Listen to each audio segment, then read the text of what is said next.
I'm sorry. I still don't understand. You've got to have known an innocent man would go to jail for your murder.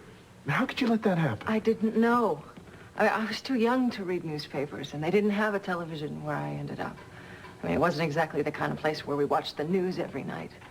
And I guess I just thought that I'd be forgotten. How did you get out of the tunnel? We tried. We tried to get to you, all of us. But the rocks and the rubble, it was just impossible. Well, when I first saw the beam crack, I started to run, and I guess I was in such a panic that I fell, and some rocks came and fell on top of me, and I was trapped. And I kept screaming and screaming, hoping someone would hear me, but nobody came. Hours went by, but nobody came. Yes, we heard you when the cave-in started.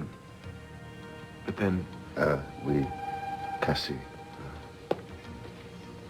we all heard your screaming and screaming, and well, when it stopped, we thought you were dead.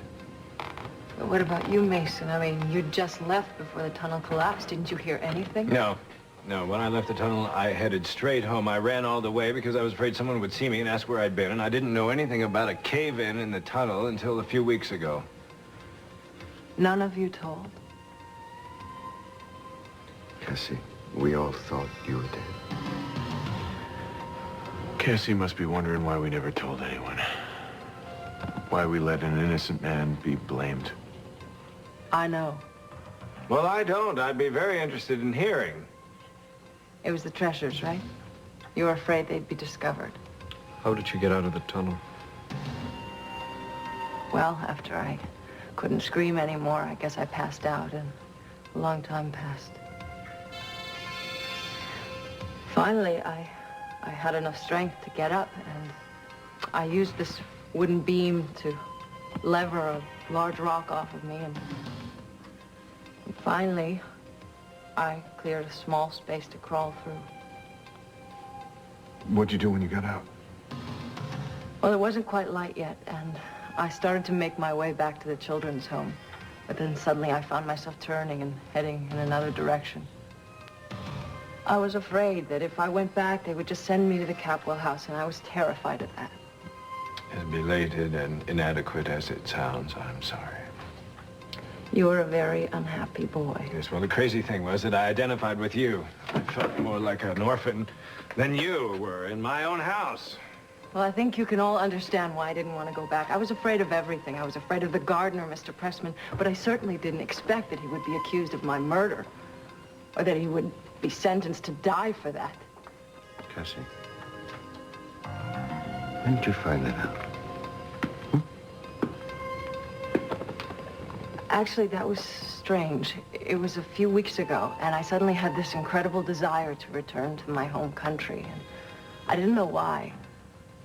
But the first day I was back, I picked up a paper and I read about how Frank Pressman had just narrowly escaped dying for my murder.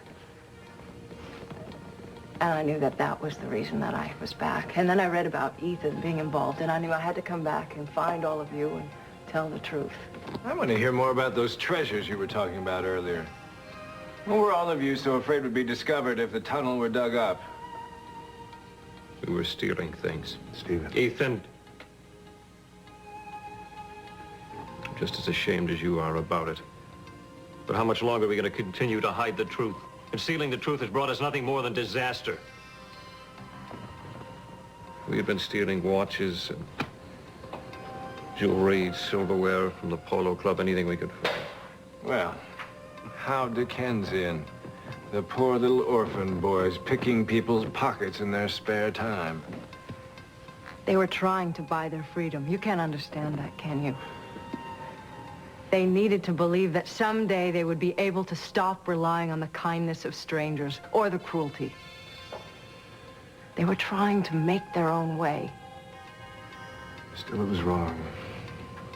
It was even more wrong of being discovered by the authorities, so we decided to keep our mouths shut about the cave-in. Well, we've all done things wrong based on fear, all of us. But I must say I was awfully grateful for your stolen treasures when I got out of the cave. I took some of those things with me, and they helped me to find food and a place to stay. Where did you go then? I stowed away on a boat. When we got into port, I hitched a ride on a truck. And I was lucky. I met some people, and they took me in. They didn't have much, but they shared with me whatever they had.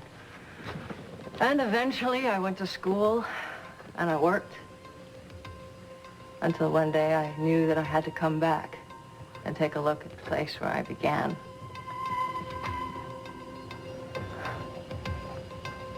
I can't believe I'm here.